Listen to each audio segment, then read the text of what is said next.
Every day there is a forgetting, and every moment there is the possibility of remembering.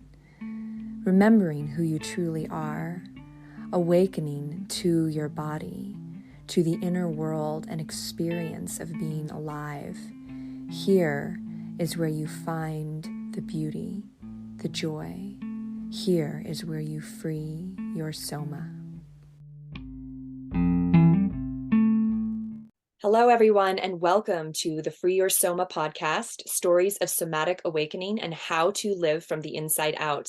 I have a wonderful, amazing guest. I'm super excited to talk to him today, Dr. Joel Fuhrman. He's a board-certified family physician, the president of the Nutritional Research Foundation, and 7 times New York Times best-selling author.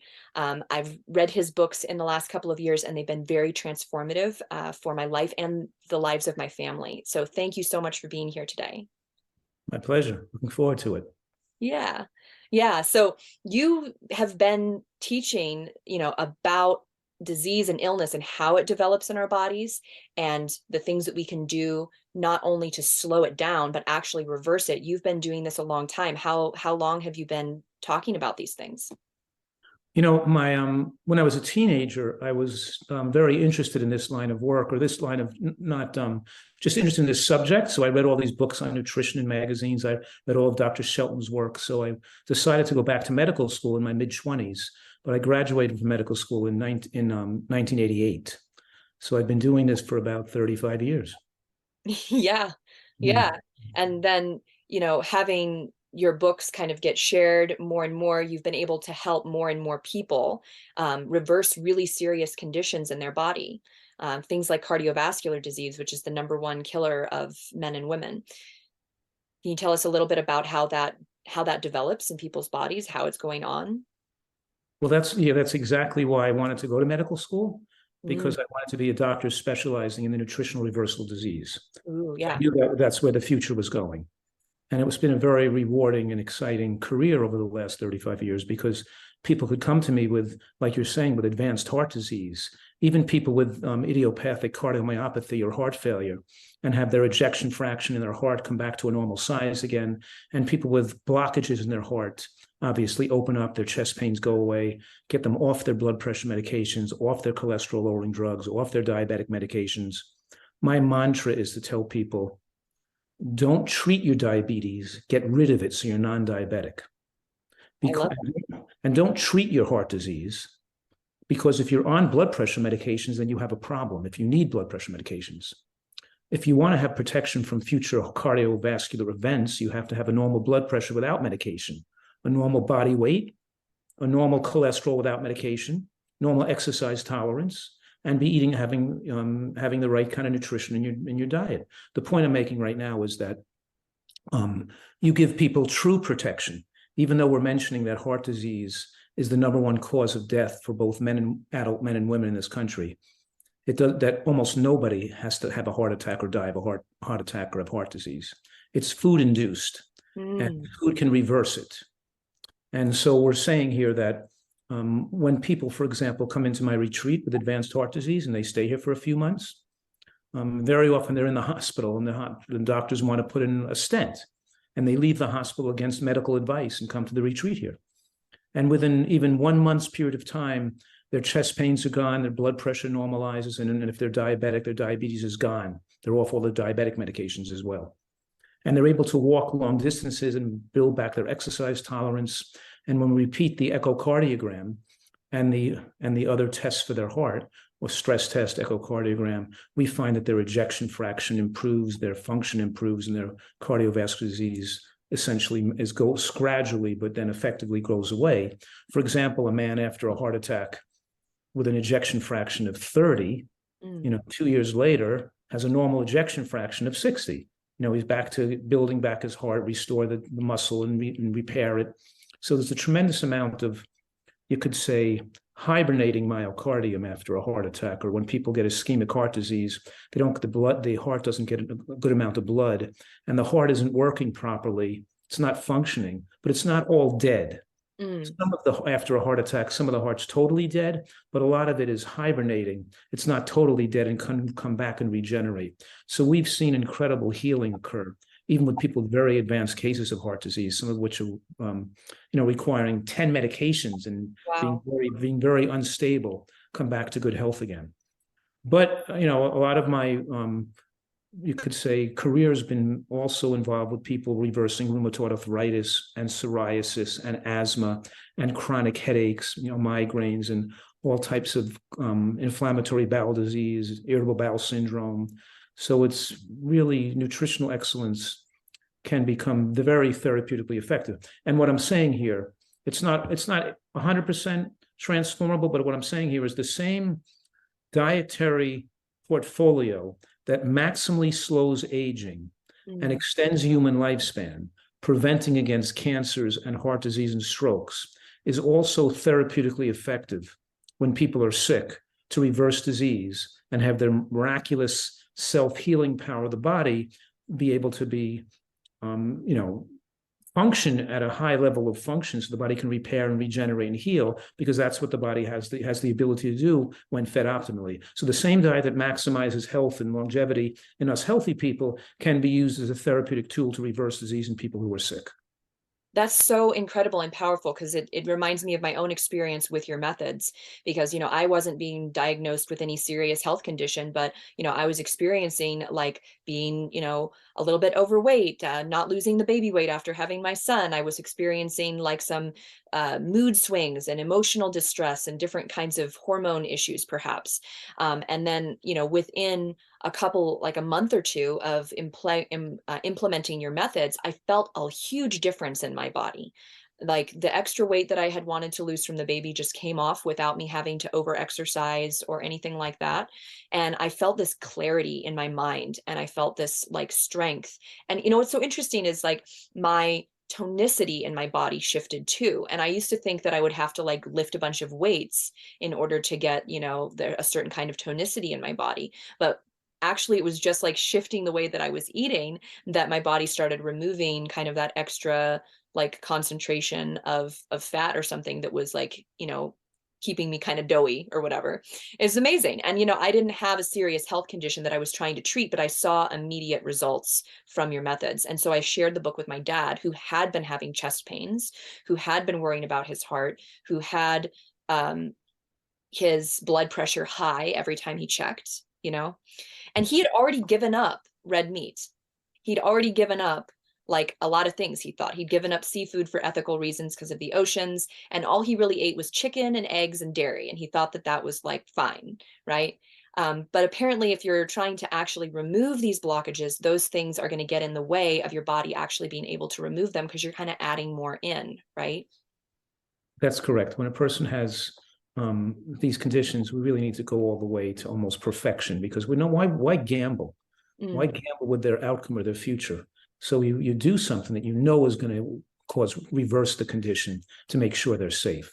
Because like you were asking me earlier, the idea that if you're slowing down the disease process, then you're still allowing the disease process to advance. That means you're not adequately treating them, because if it's slowing it down, and maybe they're not gaining weight anymore, you stabilize their weight, but it's not going away. So you're keeping them still in a high risk condition, and something bad could happen. So Right. we're saying that being overweight itself is a serious medical condition that accelerates all causes of death: cancer death, heart attack death, stroke death. And so because being overweight, the fat cells make you insulin resistant. So now your metabolism isn't working properly. And because the fat cells don't get a great blood supply, they spew out pro-inflammatory compounds and suppress immune function. And and also allow cancer cells to replicate. So we want to get people back to a normal weight and have them stay there the rest of their life. That means they have to learn a new way of eating that they can stick with forever. Because losing weight and gaining it back again is not going to help them. They have to lose the weight and keep it off forever. So they got to really become an expert in nutritional science and learn the program, and also learn how to make it taste great, and also have their taste muscle and taste preferences adapt and change so they prefer this way of eating. And those things take time and education, but enables people to wind up liking this way of eating at least as much or better than their old diet. So they don't feel they're deprived or in prison. They feel this is the way they choose to eat. It just happens to be the healthiest way to eat. But so that's what also is necessary. There's a lot of things that is necessary for people to achieve these great outcomes. But with a person who's significantly overweight, we have certain markers of risk, blood pressure, cholesterol, glucose elevates, but inflammatory markers, HSCRP, reactive oxygen species are up, angiogenesis promotion is up. And what I'm saying right now is that when a person is overweight and losing weight at a kilogram a week or greater, you can see the numbers improve immediately. Mm-hmm. Their CRP goes down, their angiogenesis goes down, their insulin resistance goes down, their glucose, fasting glucose goes down. So things start to improve within a couple of weeks, as long as they keep eating right and losing weight at least about 2 pounds a week. So what I'm saying right here, a nutritarian is somebody eating right at their ideal weight, or a person who's eating right and moving in the direction of their ideal weight of at least 2 pounds a week of body weight mass loss. Because if you're stabilizing or losing just a pound a week, you can still have positive and pro-inflammatory markers that can suppress immune function, making a person have higher risk of pneumonia, COVID, long-term morbidity or mortality from COVID, from being overweight. So there's a lot of factors that can go on here. But when the overweight person is losing, they're in a much safer condition immediately, even if they're still 50 to 100 pounds overweight. They're immediately safer because they're going in the right direction. Should they bounce, go to Vegas to the buffets or go on a cruise ship or eat bad through the holidays and they start gaining weight again, it starts going back the other way immediately. And then people go into higher risk categories. So that we know that, for example, that more heart attacks and strokes occur during the holidays around January 1st, when people have parties and celebrations, when people come back from cruise ships and vacations and they've binged and gained 5 or 10 pounds, they're immediately at higher risk. So it's a whole educational process to go along with this to make sure people feel secure, and they are secure in being safe, and how the food is so important and integrates with their proper intellectual and educational efforts with regard to good nutrition, and getting rid of the emotional and addictive eating, and getting rid of the fear of disease, and being confident that you're now protecting yourself. And it builds back emotional confidence. And it's a component of happiness to not be living with fear of death, and not be living and knowing that you're doing the right thing for your body. So even though addictive eating is very attractive and hard for people to think of changing, we find that when people make the changes, they're much more at peace. They're very grateful for having learned this. They're enjoying eating this way, and they're not eating thimble-sized portions of food to lose weight. They're satisfied, and they're definitely more at peace with themselves than they would have been when they were driven to eat these addictive foods that were self-destructive. Yeah, I mean, everything you said is so amazing, because it's obvious like how much experience you have with these issues, like real-time life experience with individual people, and helping them and guiding them, and then creating a system that can actually help and support them in this change. It's fascinating because, listening to you, like, I read, one of your previous editions, I think from 2011, Eat to Live. And I know you have a more recent edition that has more information, more recent information. But I have to say that when I was reading your book, Eat to Live from 2011, the revised edition, I was triggered, because some of the way that you talk about these things is very straightforward and very frank. And some people aren't used to hearing that, because we have a lot of other information kind of coming in about like, oh, if you're saying that it's not unhealthy to be overweight, then you're fat shaming, or these kind of things that come in. And what you're talking about at the bottom level here is, I hear you're concerned about people's safety, like it's a matter of their lives. And especially since you work with people who have very serious health conditions, there's really no like beating around the bush for you. You know what I'm saying? That's exactly true. If you really want to do what's best for the individual, then you have to give them the information they need to make the right decisions for their life. And that's the art and the science and the skill of working with individuals who are overweight, is that, if they could so easily lose weight, they would have done it already. That it's hard. And that's why people throw in the towel, they check out, they want to think that they have to be, how you could say it, accepting of their higher weight, and just thinking they're not going to lose weight anyway, they might as well be accepting of it and not try to change. And And that's what I think the fat shaming part of the fat shaming movement has to do with. So many the dieting doesn't work for people, right. and people and they can't lose weight anyway, so they might as well accept it and not be make them feel bad about it. But that's because they've given the wrong information. And the American diet is so far away from what the human body needs to maintain good health. And we know if everybody didn't die of cancer and heart disease, you'd think, well, obviously this is not the diet for humans. Primitive humans didn't die of cancer and heart disease. Not just, in other words, we don't have to. It's not natural. It's not normal for everybody to be dying of these diseases of nutritional stupidity. And if you're healthy, if you're a healthy individual, you're supposed to become overweight eating American food. There'd be something wrong with you if you didn't become overweight, if you're eating the way other Americans eat. If you eat like other Americans eat, you're going to get what they get, which is, of course, become overweight and be at risk. And we have the most overweight population in the history of the human race. And this wasn't the case 100 years ago or 1,000 years ago or 30,000 years ago. It's the present food environment, and the toxic food environment designs foods to get people hooked. And when you take in foods that give you calories without a significant nutrient load, without enough phytochemicals and antioxidants, the body can't control its appetite anymore because it wants to just consume more to get more nutrients. And it builds up metabolic waste that make people feel wasted and fatigued if they don't constantly stimulate the body with extra food. So it's not the person's fault. It's the way the human body is designed. If you put an animal, a gorilla or any kind in captivity, and you feed them American food, they're going to become overweight and sickly the same way humans would. You go back to feeding them primitive diet that they eat in a natural setting, and they lose the fat. They don't develop heart disease, because the number one cause of death for gorillas in captivity is still heart disease, because they feed them kibble and they don't feed them. And finally, the zookeepers are saying, let's feed them back to their natural diet and feed them celery and bananas and nuts and green shoots and greens, and all of a sudden their heart disease melts away, and gorillas are not dying of heart disease in captivity anymore. It's the same thing as us too. We don't have to eat foods that create disease.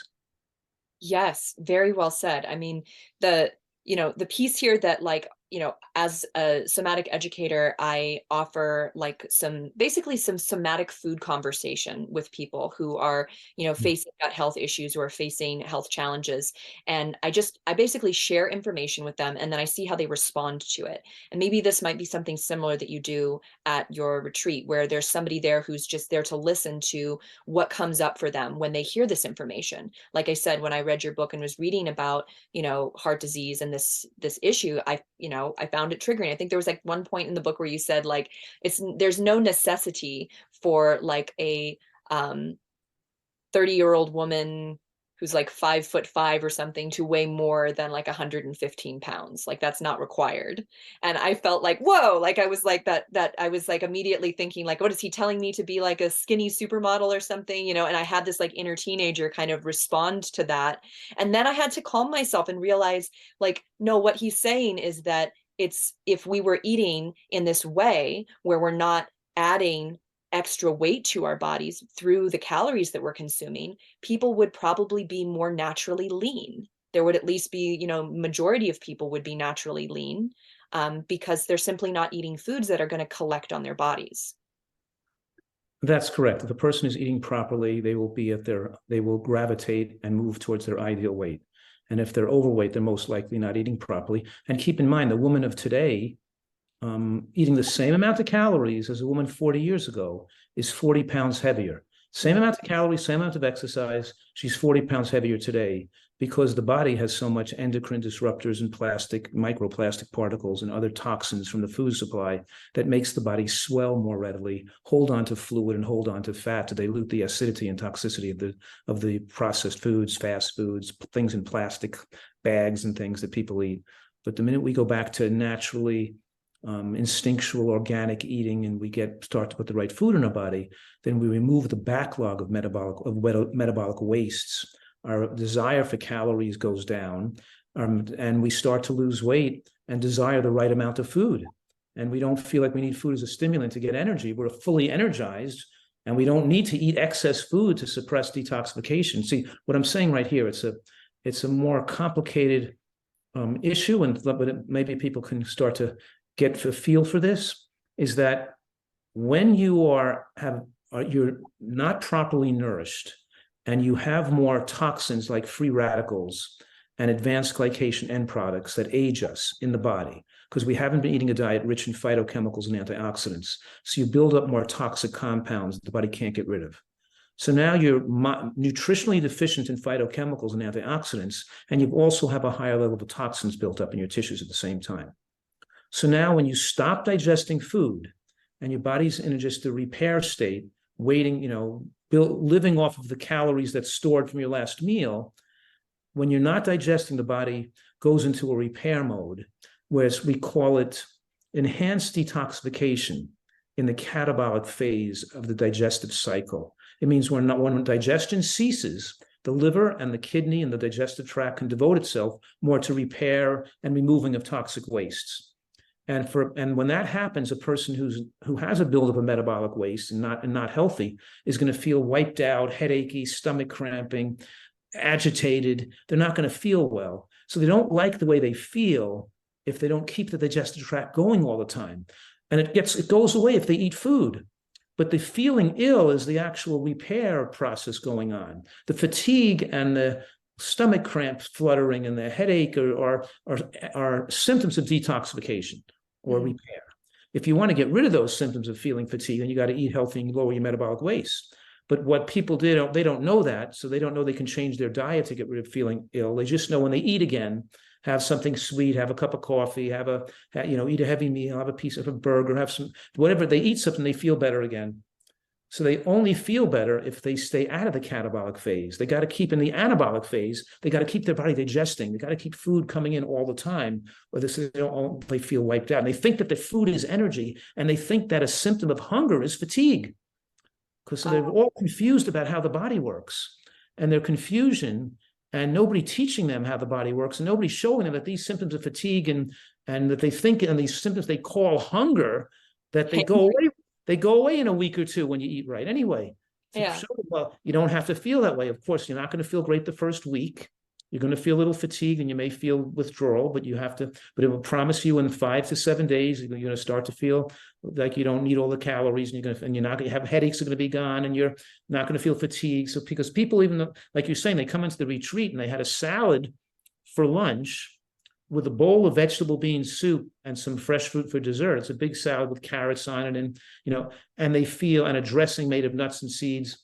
And after their stomach is almost filled with food, they feel like they want a second bowl of fruit. An apple doesn't do it. They want something sweeter, like some dates. They don't feel satisfied because they've become, you can say, acclimated to, even addicted to, over-consuming concentrated calories.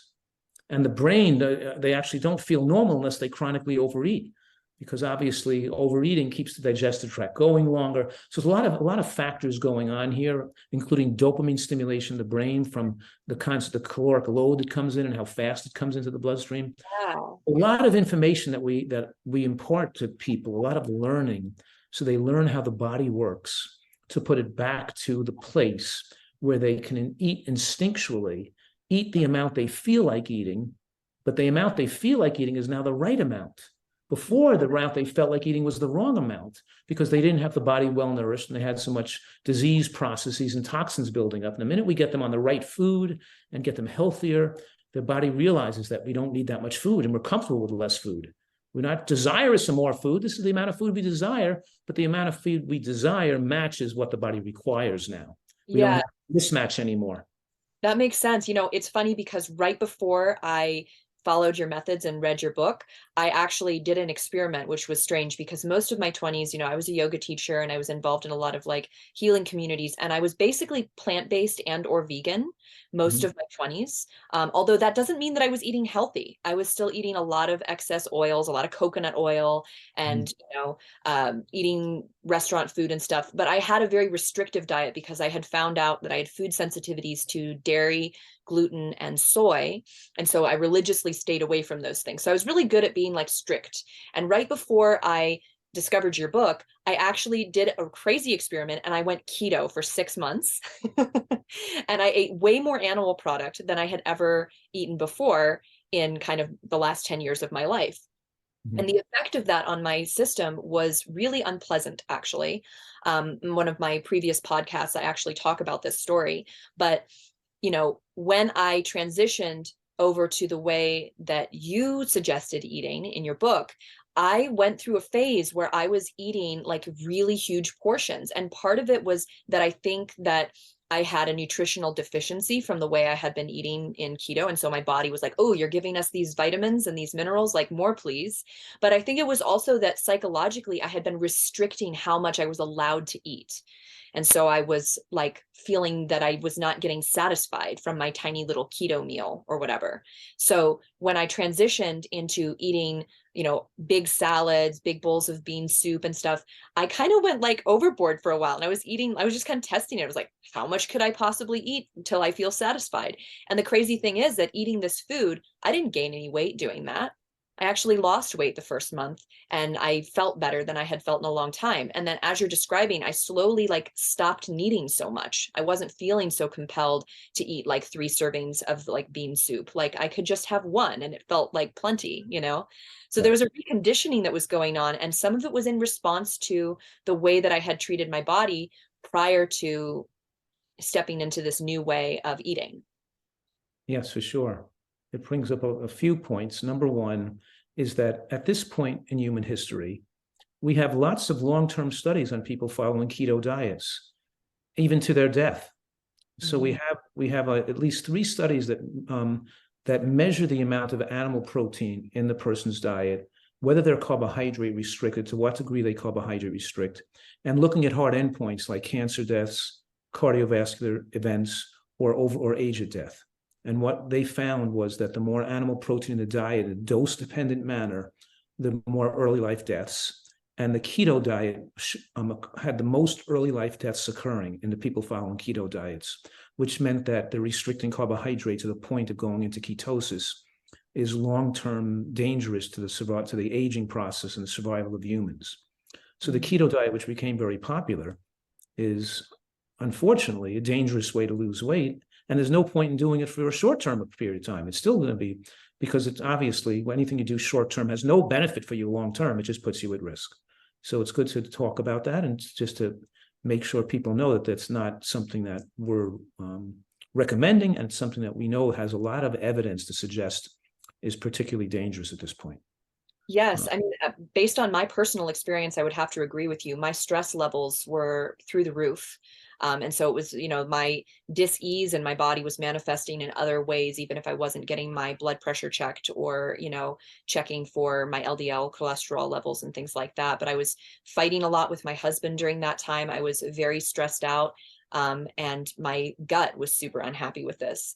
So when I transitioned back to a whole foods plant-based diet, and I read your book, and then I read another book right after that had the same kind of message, there was a light bulb that went off in my head where I was like, wait a minute, every time that I have like had the best health in my body, I've been eating a lot of whole food plants. I've been eating a lot of cruciferous vegetables. I've been eating a lot of fruit and smoothies and things like that. And I kind of realized like, oh, I've been doing this, but not really committed to it and not really fully understanding and grasping why it's so important to my well-being, even though I've been experiencing it. Does that make sense? Like I just didn't put all the little pieces together. Sure. When you have the right science to support it and you become the nutritional expert yourself, it becomes so much easier to do it and more motivating. It's hard for people to just follow a diet without knowing why. Like, why do you put flax seeds in the oatmeal? Why do we make a salad with lettuce and cruciferous greens mixed together? And don't forget what you're saying, the green vegetables are so critical for our immune function and our good health. We're a green vegetable dependent animal, and we can't have a normal immune system. And the intraepithelial lymphocytes that line the digestive tract develop in response to green vegetable intake. And just lettuce is a superfood. It's the richest source of sulfoquinavose, which is the basic support the growth of the healthy gram-positive bacteria that line the gut. And the combination of these foods we're mentioning, the dietary portfolio includes all these foods, like the 2 raw foods are the raw greens like lettuce and arugula and watercress or cabbage or kale and bok choy, and that is the raw. And then also raw onion and scallion, very, very protective against cancer and very powerful for the development of the right bacteria in the gut. And then the 2 cooked foods we're talking about here are cooked mushrooms including a variety of mushrooms and cooked beans, different types of beans.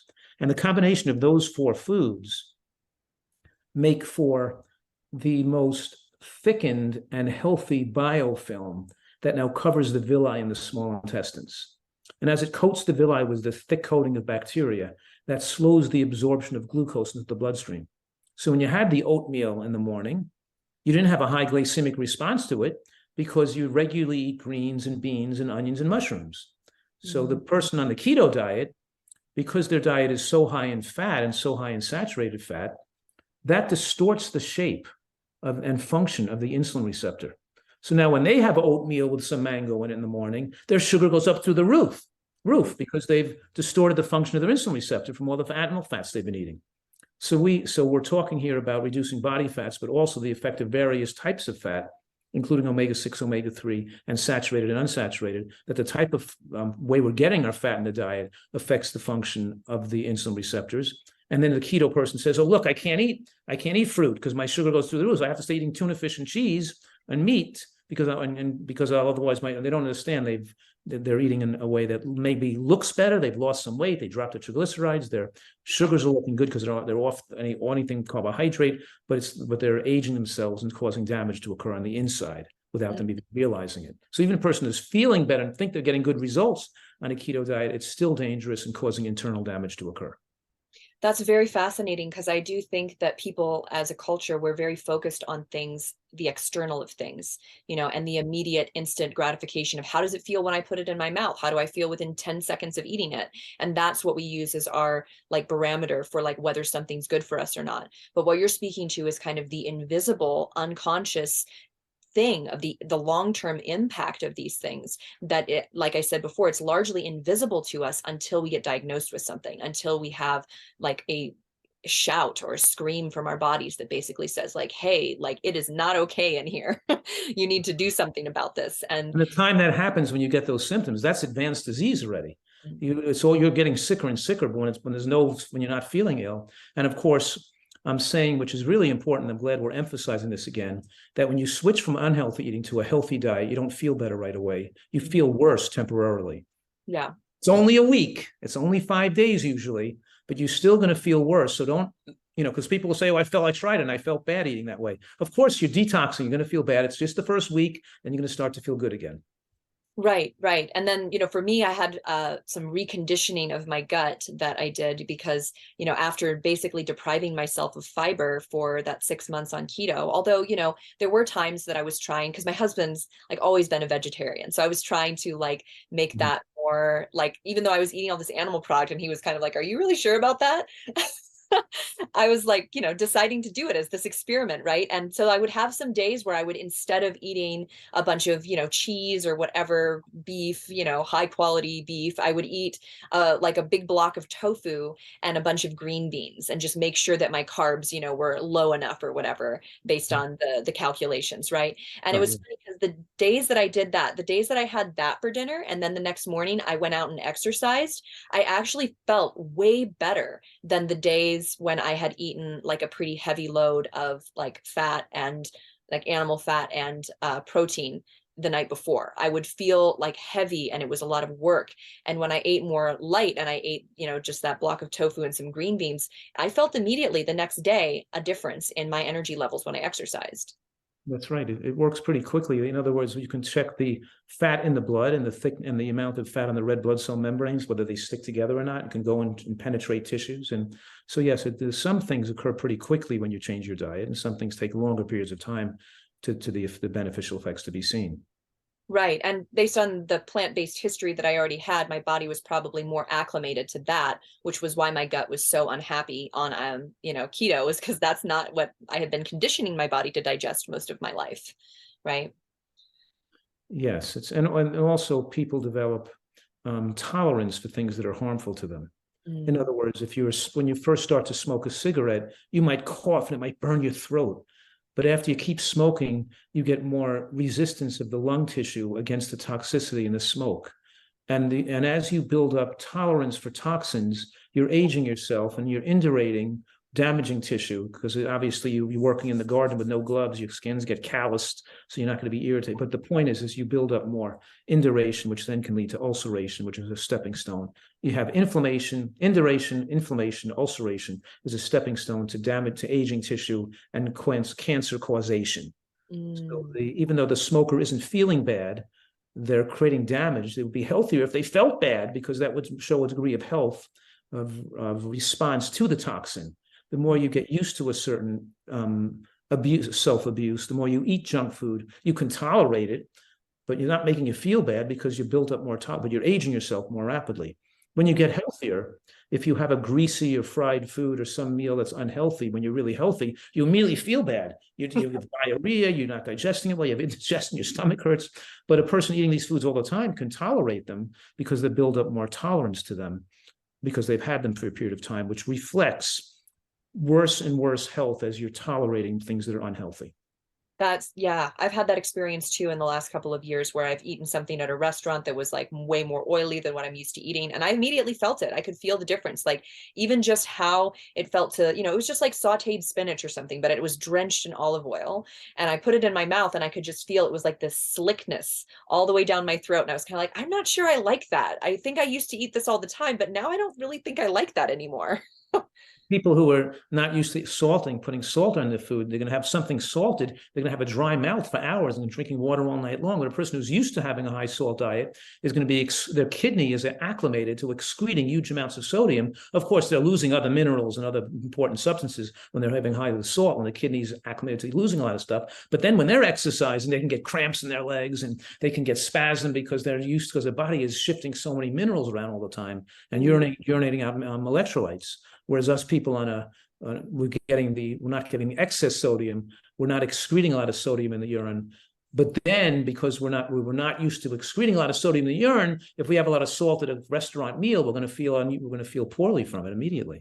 Yeah, I have had that experience for sure. That brings me to another question. I've learned a bit about the different effects of added sodium on our bodies.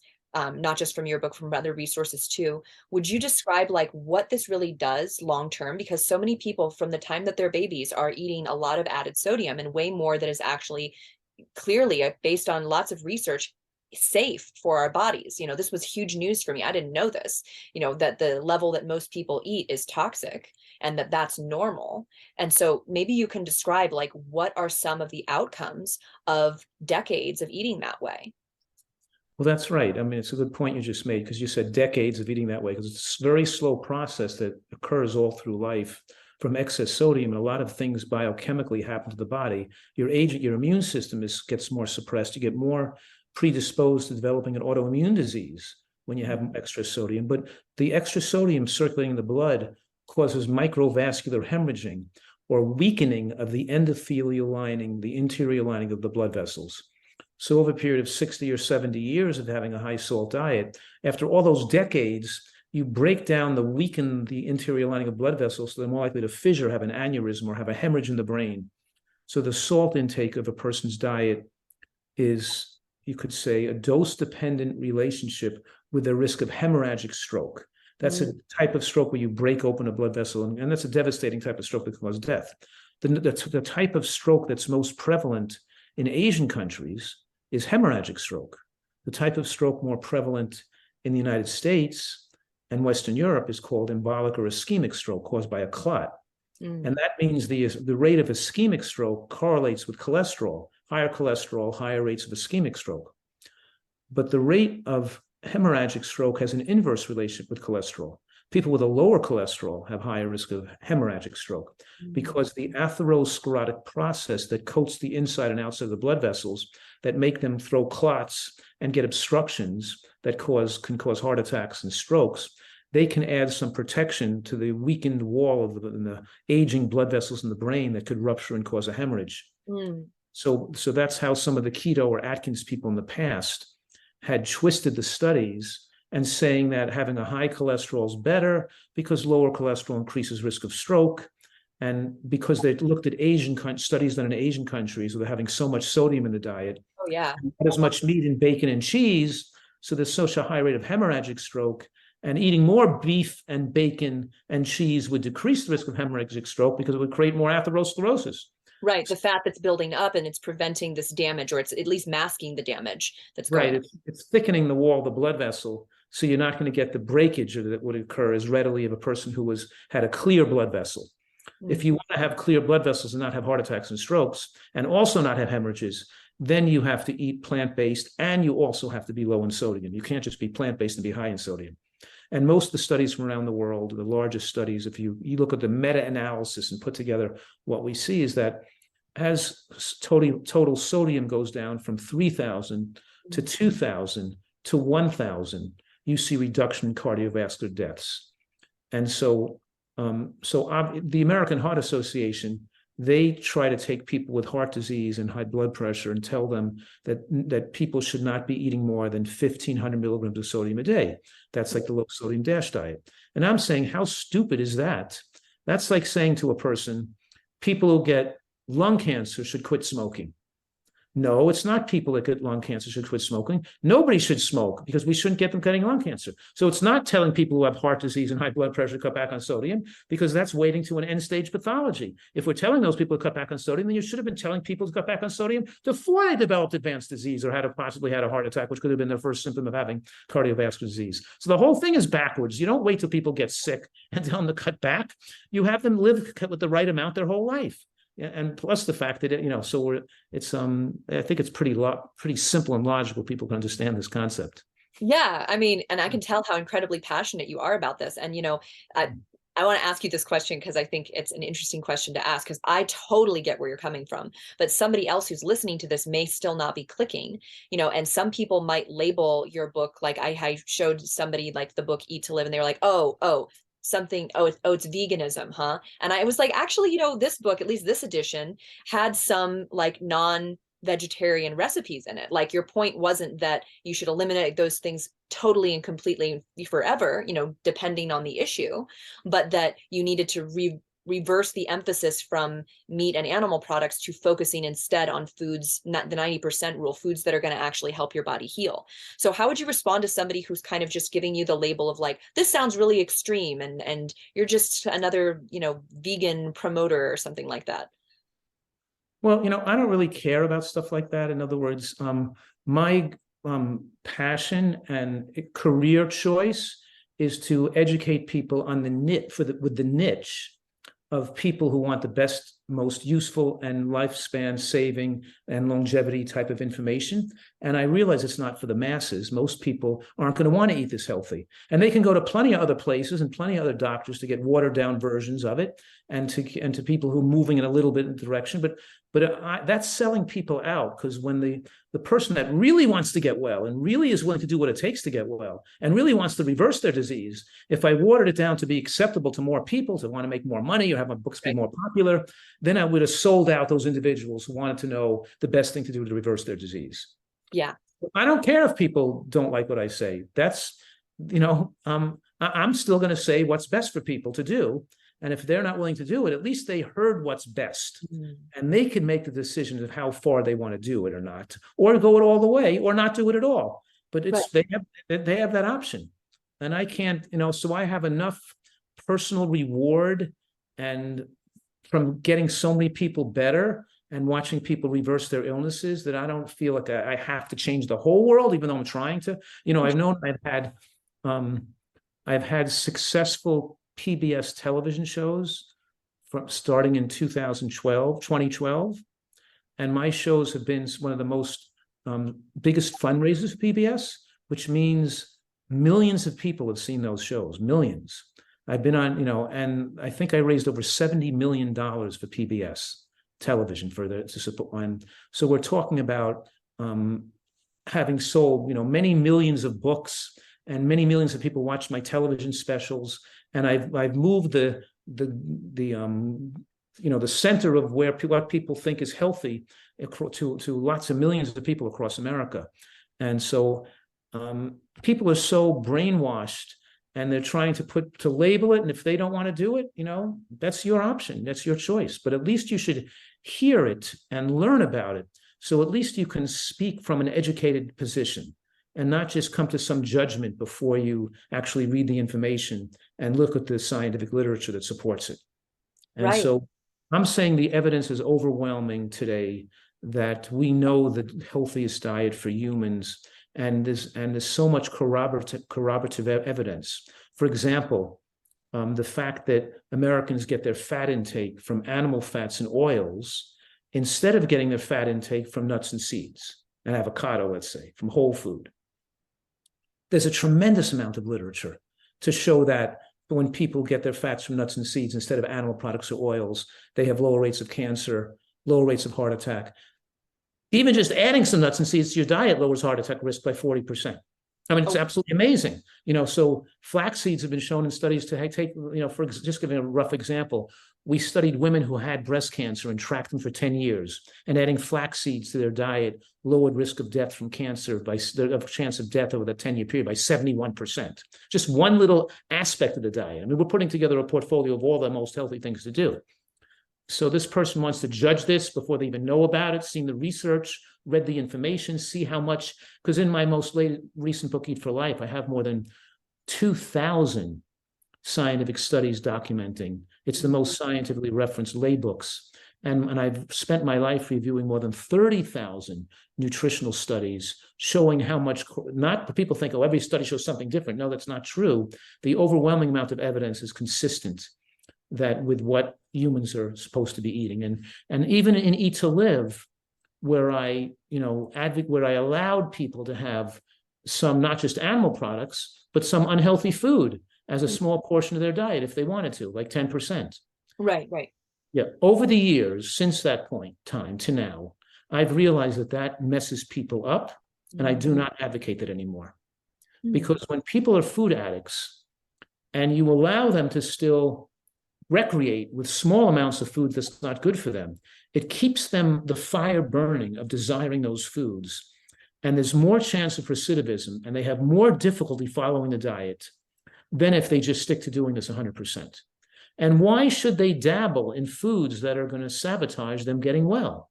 So even though I recognize that every person is not going to do it 100%, whether we, and a nutritarian diet doesn't have to be 100% vegan, but to get those results, it probably has to be between 0 and 5%, not 0 and 10%.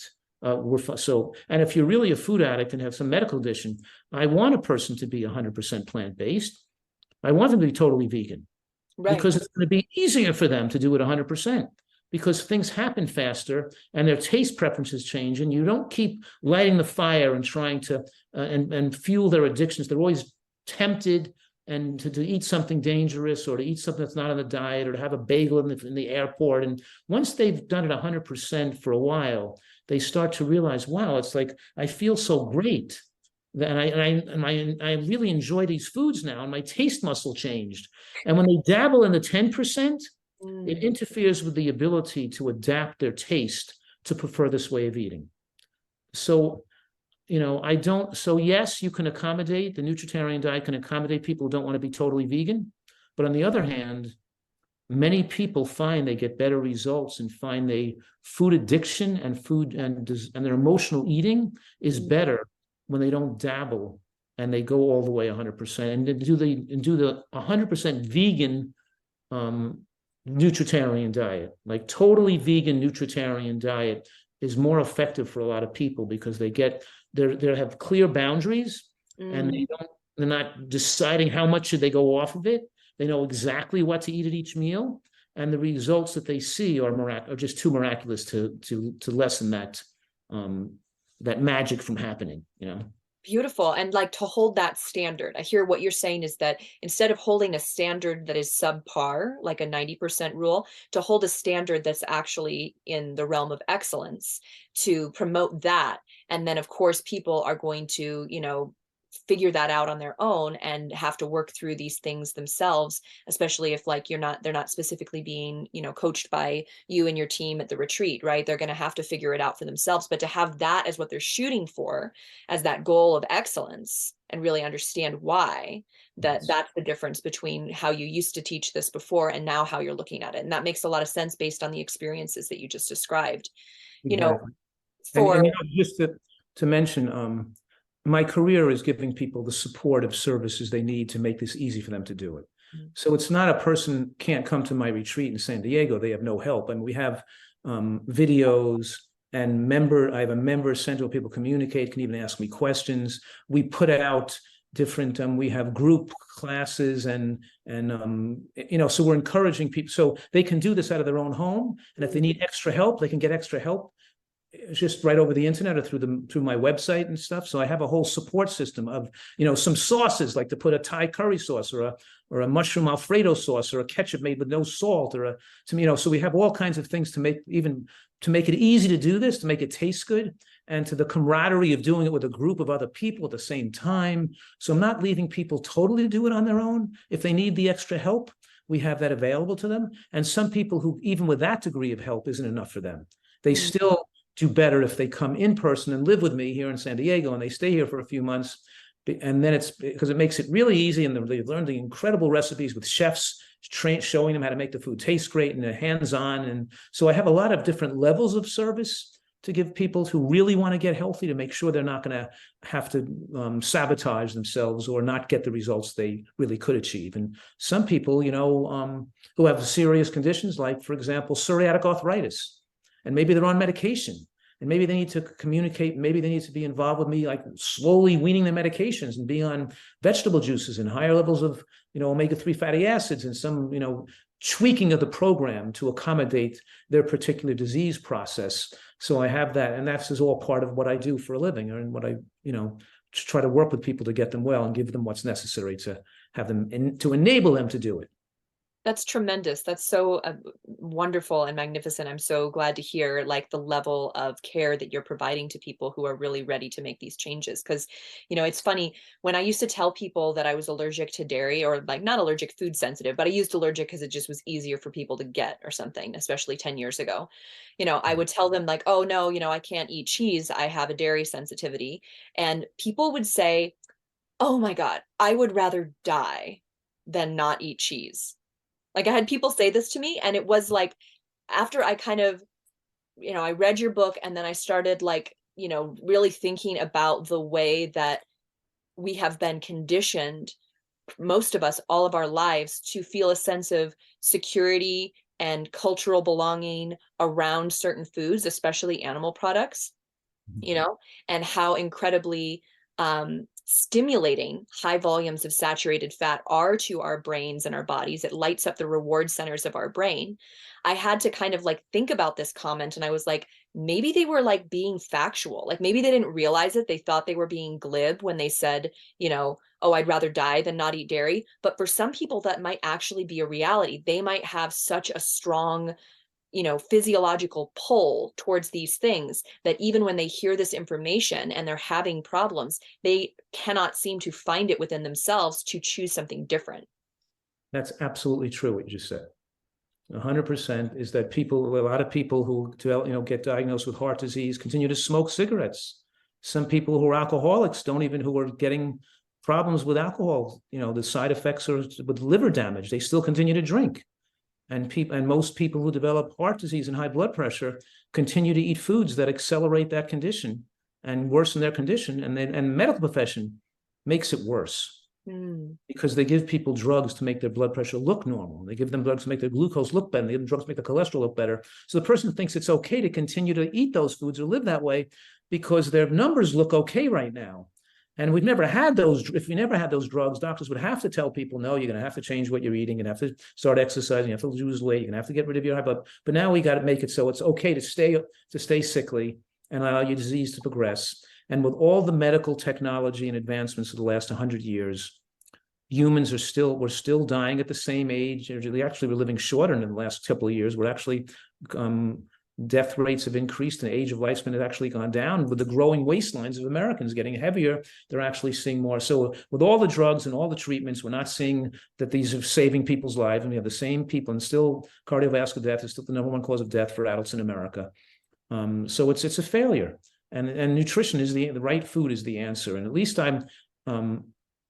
least my passion, my mission is to let people know who want to know this and want to take and to utilize this information, that if they don't want to have happen to them what happens to other Americans, they don't have to do it. They don't have to have it happen to them. That it's totally preventable, these diseases. And, I speak at medical conferences where there may be 700 doctors in the audience or something like that, right? And I'll say to them, raise your hand if you've been struck by a bullet in your torso or your neck, or your family or anybody family or close relatives have been struck by a bullet. And like one person raises their hand of the 700. And I say, how about stabbed by a knife? Anybody been stabbed by a knife? And like nobody raises their hand. And then I say, well, how many of you have a relative that's, that has heart disease or cancer?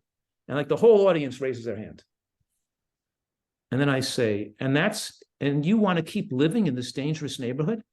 You know that every person that you almost know or eventually develops heart disease or strokes or cancers, and you want to do what they're doing, and you want to have, and you think there's different outcomes going to happen to you. And why would you have this needless tragedies happen to you when we have the science that shows it doesn't have to be, when you could change your diet because you love the food so much, you think it's worth dying 20 years prematurely or suffering in a nursing home, crippled the rest of your life? After a stroke, you think it's worth taking those chances because the food makes life worth living so great. I think, yeah. Oh my gosh. Yeah. Sorry. But after we're showing them it's not true, then I show them, 20 people who said, well, after 3 months of eating this way, my taste buds changed and I like this way of eating more than my old diet. Now we give people desserts with 6 to 8 grams of sugar in them, not 35 grams of sugar, and it's plenty sweet for them. They can make a banana ice cream without any sweetener or any dates, just with frozen banana, real vanilla bean powder, and some macadamia nuts and a little plant milk zipped into the blender. Or we can make a panna cotta or an apple pie with, we can make all delicious things without adding too much sweetener. And the most sweetener we add is certainly like 1 date per dessert serving is probably it. And it's so when people are eating a dessert here at the retreat, it's much, much less sweet than a conventional dessert. But these people like the taste of it better than the conventional desserts because their taste muscle have changed their degree of sweetness because they're off all these heavily sweetened substances now. And a strawberry has more flavor. And they can taste the vanilla in lettuce, and they can taste the avocado, the artichokes with nothing on them to have incredible flavor to them. They're enjoying simpler foods, and the desserts with a mild degree of sweetness, just from a natural fruit or a natural peach in there, a piece of mango in there, is sufficiently sweet for them. So I can actually, and I did a study on 750 people and showed that it was published in 2010, it was published in Nutrition Journal. It was called The Changing Perceptions of Hunger on a High Nutrient Density Diet. And we tracked their symptoms of hunger lessening. And we also tracked that their taste buds changed and their food preferences changed. So it's just a myth where people think they're not going to enjoy eating as much when they change. They're actually going to have better taste muscle and enjoy eating more in most cases. But in any case, people don't have the right information.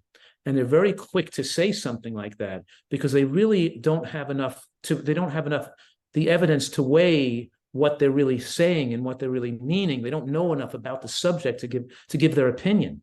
So even when I wrote Eat to Live, and the first version came out in 2004, I said, don't make a decision about eating this way. Don't even jump to the recipes and the menus right now. Just get the information and become learned in this subject matter based on the science I'm going to present to you. Later on, once you have a better handle on how this works and how your body works, then you can start to look at the menu. Don't decide whether you're going to do it or not.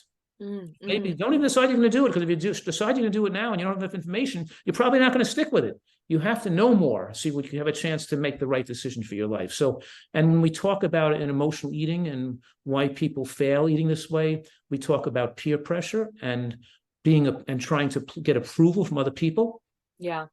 And we're discussing that when you're an addict, then you're more consumed with the world that's immediately surrounding you, and your brain has changed, and you live for your instant gratification.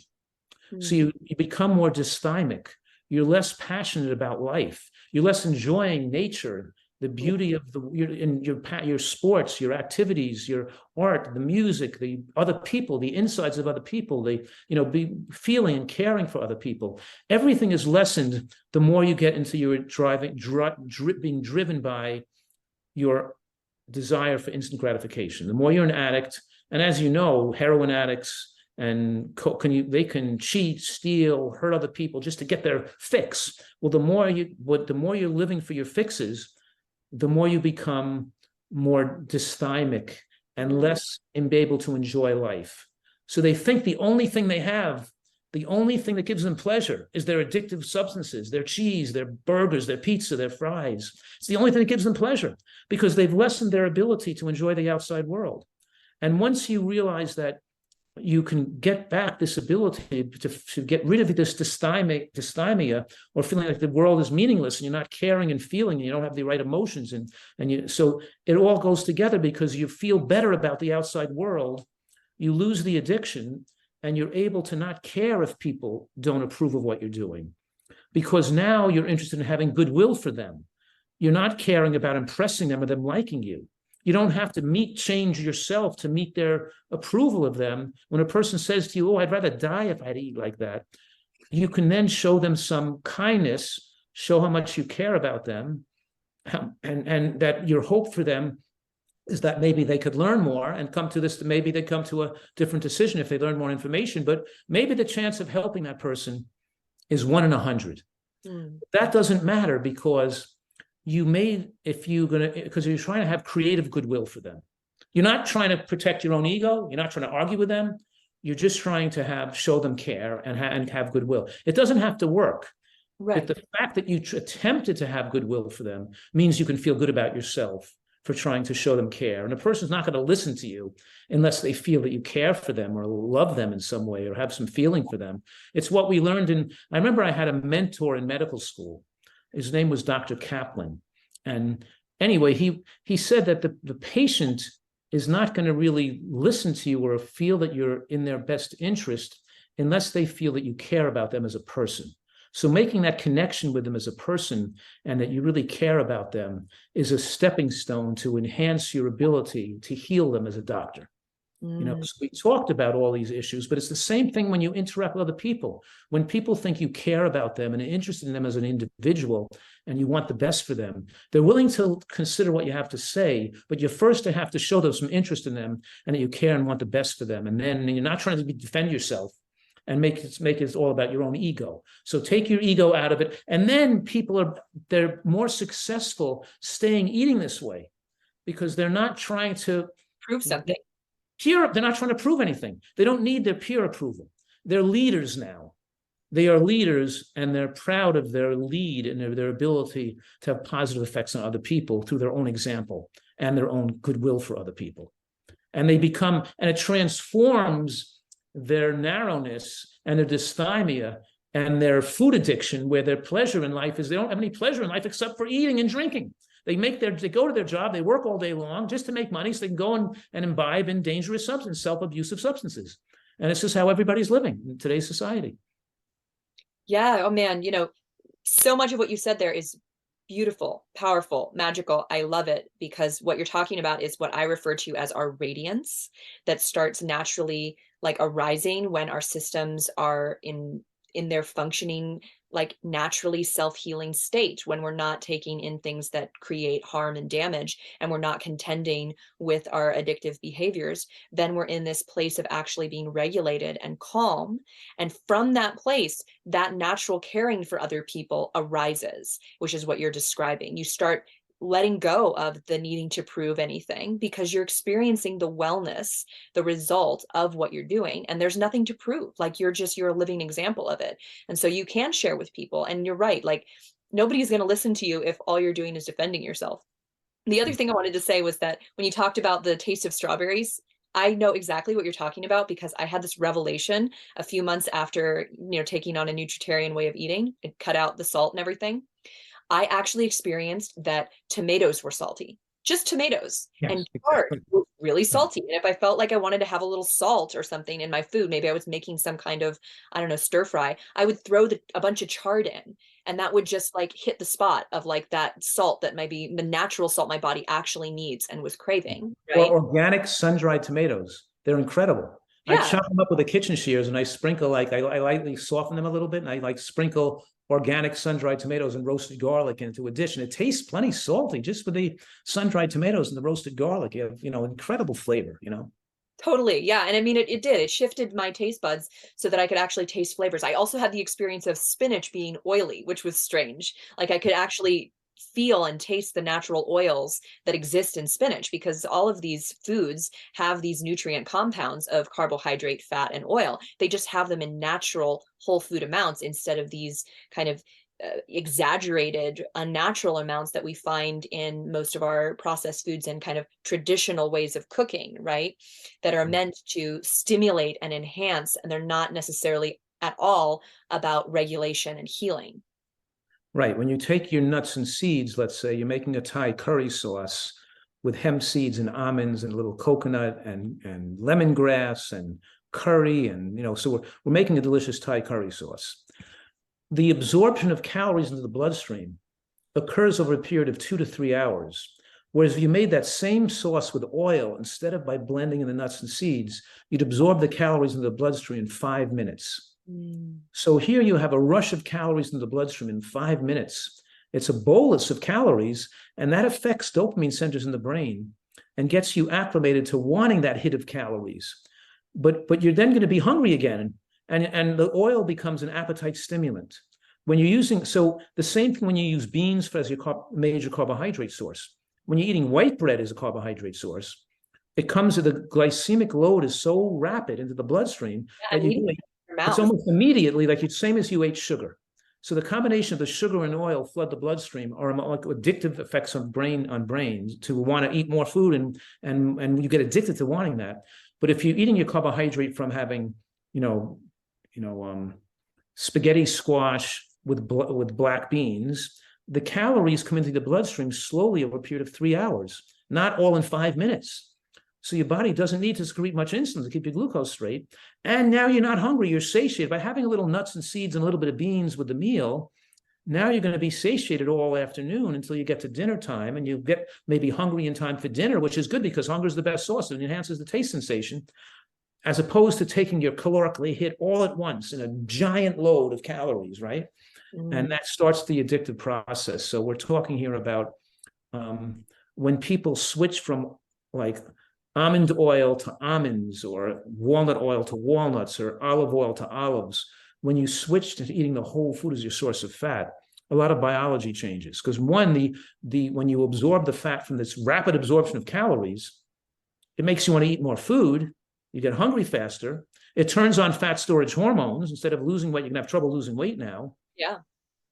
But also, when you're taking the calories from nuts and seeds, it's making you satisfied with a lower amount of calories. It's making you, and you're going to sustain the meal is going to sustain you for much longer. And the calories from the nuts and seeds are not all biologically accessible in the body, because, in other words, part of those calories, because the fat, the sterols and stanols, the fibers that hold on to the fat and the seed, still hold on to some of that fat as it passes through into the toilet bowl. So even though it's chewed or blended, it still pulls some of the fat calories out into the toilet. So all the fat calories don't come into the bloodstream. And the sterols, these sterol stanols and fibers in nuts and seeds attract fat so powerfully that they suck out more oxidized fats, like oxidized LDL, which is the bad actor causing heart disease. So now you have a transfer, a movement of fat from the bloodstream into the digestive tract, pulled out into the toilet bowl, which then lowers your oxidized LDL from the inclusion of this fat,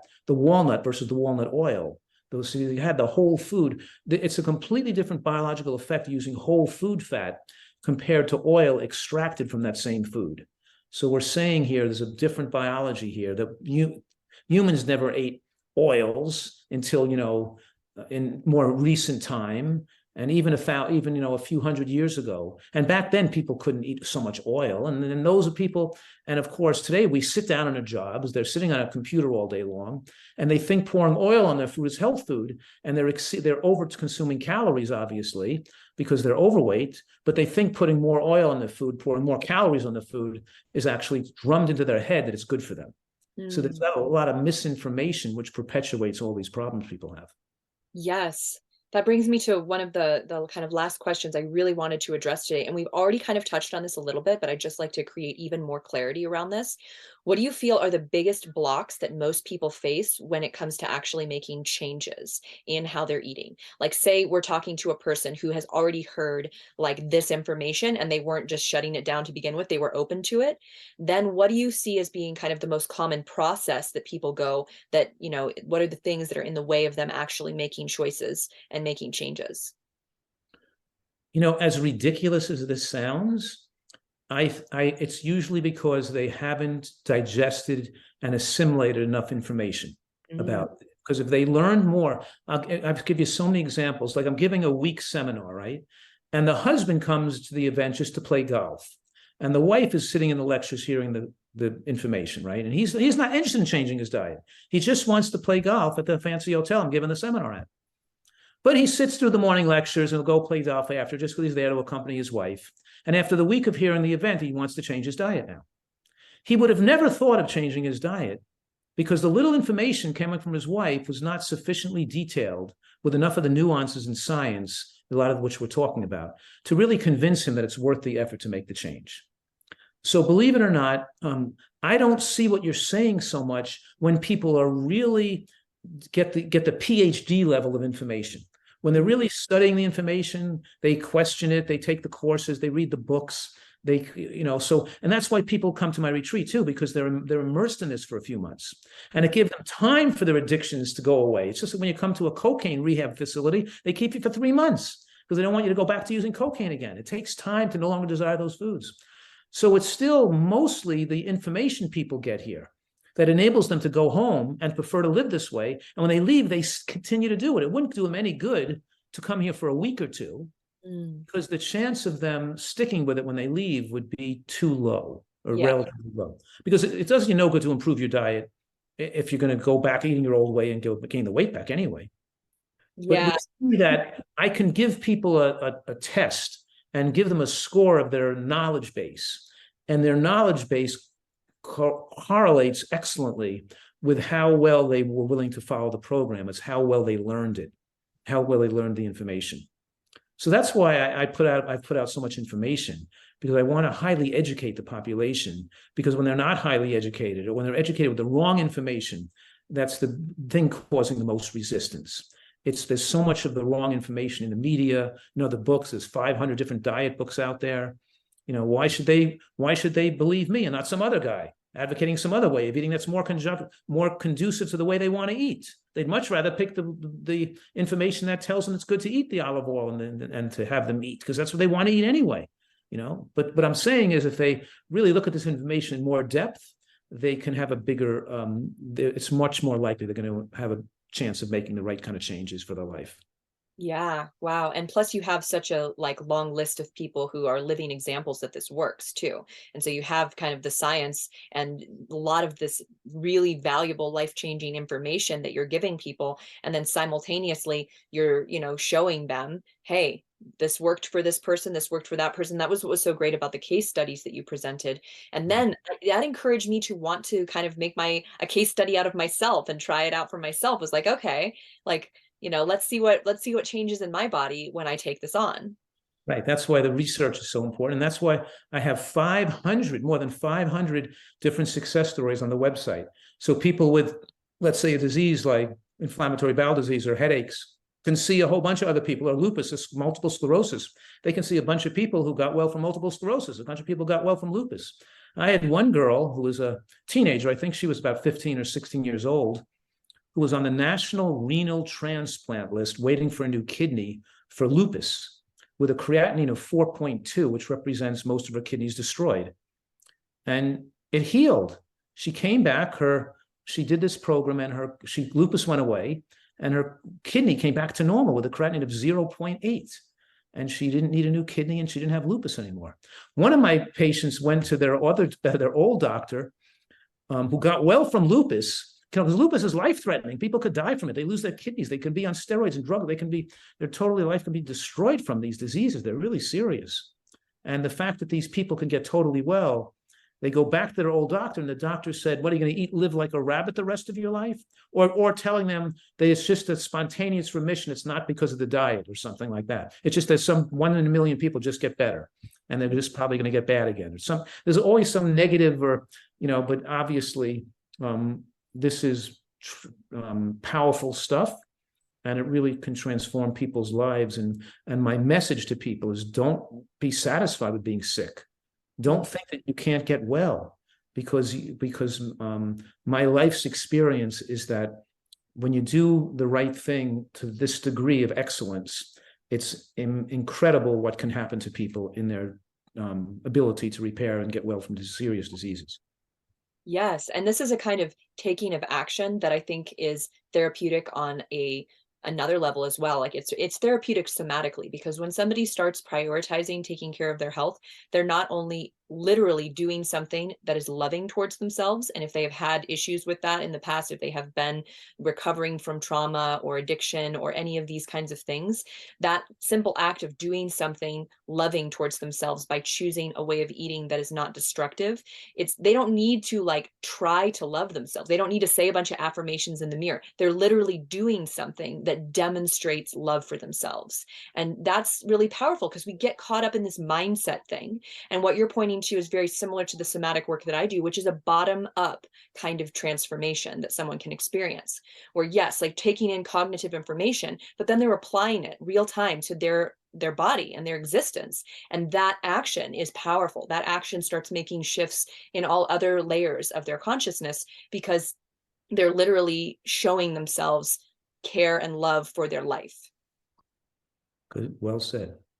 Yeah. Beautiful. This is so the whole point is to encourage people to take good care of themselves, and to realize it's the best way to not just love themselves, but be the foundation of their own personal happiness and security in life. Because living with fear of disease also, and longing to have what's looking all around you, that's not good for your long-term health, to lose your confidence in your body's ability to care for itself. So you bring back your security in your life. You don't live with fear. You can pursue your passions, and you can wake up every day excited about living and not worrying about your health. It's a tremendous blessing. This is not putting people in prison. It's making them feel free and giving them the freedom back.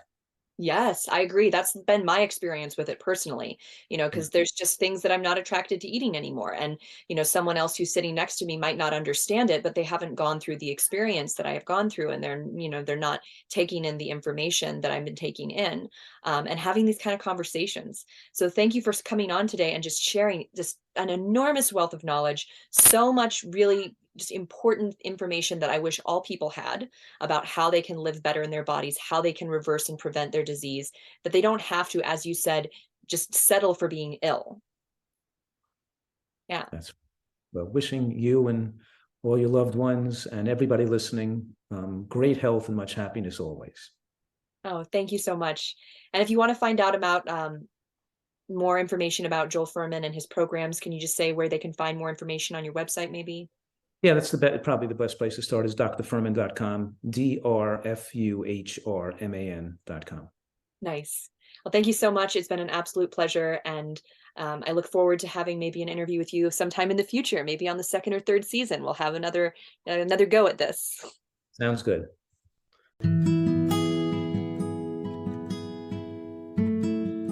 You've been listening to the Free Your Soma podcast. Subscribe now to hear more stories of somatic awakening and gain knowledge and tools for somatic living. If you'd like to learn more about me, Amy Takaya, Hannah Somatic Education, or the Radiance Program, please visit www.freeyoursoma.com.